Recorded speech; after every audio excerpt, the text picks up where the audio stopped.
No one is coming to save us. No politician, no party, no messiah in a suits or t-shirts. Only the workers themselves, only the poor themselves can stand up and emancipate themselves from the shackles of deliberate, intentionally, and even widening inequality. The poor have waited long enough. The poor have begged long enough. The poor have died quietly long enough. Today, Mawusa declares with one voice. We trust no one but ourselves.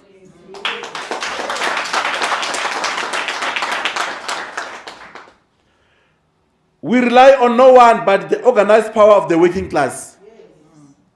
Therefore, with immediate effect, Mawusa withdraw from all formal and informal political elements that do not place the genuine interests of vulnerable workers and poor community at the very center.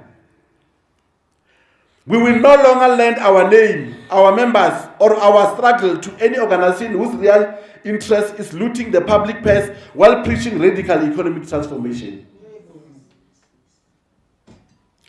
We will no longer advocate or campaign for any political party.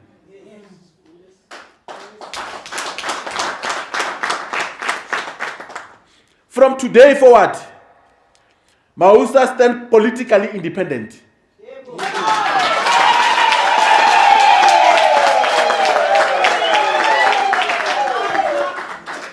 Our energy, our voice, and our fight belong exclusively to our members and the broader class of exploited workers.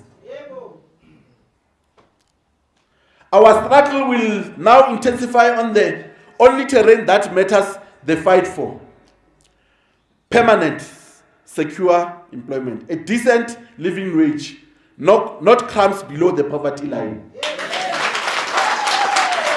There's never been any hostility, and there's never been any political difference that I'm aware of.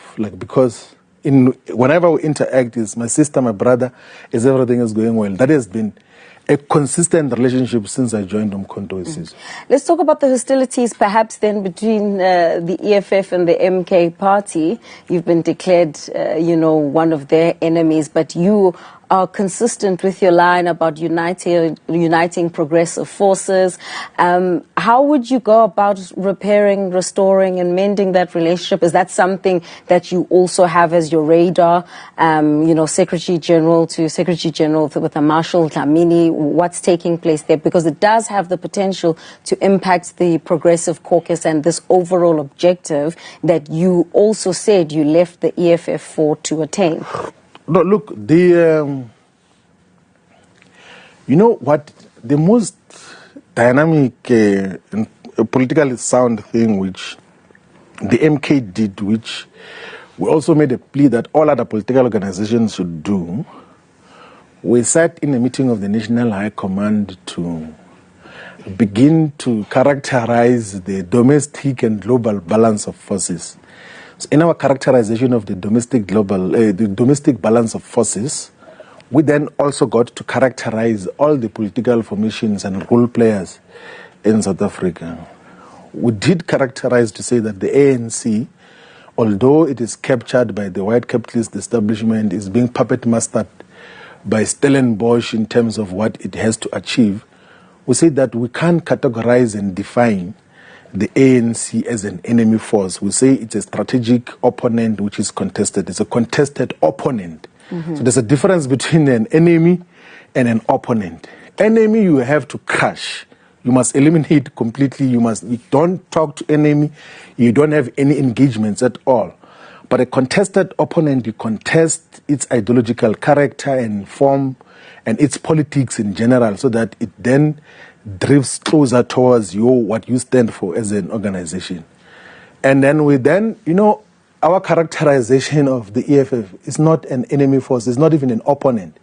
We say it's a potential strategic ally which shares the same values and principles with Umkhonto Wesizwe by and large. And that we know because Mkhonto Wesizwe and the EFF are co-signatories of a charter that unites the Progressive Caucus in Parliament. And that charter speaks politics as to what we stand for. We agree on redress of the imbalances of the past. We don't think what we have now is the status quo must continue forever. We agree that the land must be reclaimed and be given to particularly those who were excluded by apartheid and colonialism. We agree on provision of free education. We agree on anti-imperialism. So when will it be time to unite? No, look, I think there has to be a certain degree of political and ideological maturity that happens amongst the individual leaders of all parties, particularly of the EFF, because there is some emotive, subjective reaction to politics, and you can never get politics right if Julius Malema says it will never happen. So that is the subjectivity which doesn't seem to be founded on sound ideological and political basis, and you can never get politics right if every time there is a political development you want to emotionally react to such a circumstance. Then you are in politics for a wrong reason, because politics, you need absolute composure and you need proper temperament to be able to read the balance of forces and not be emotive about each and every issue, because you will become personal. Like, you will even miss important opportunities. I'll give an example, Zianda, in terms of what got to happen in the first term when the EFF went to Parliament, because there was, at the leadership level, there was a narrow oppositionist approach to everything else that President Zuma was doing or saying.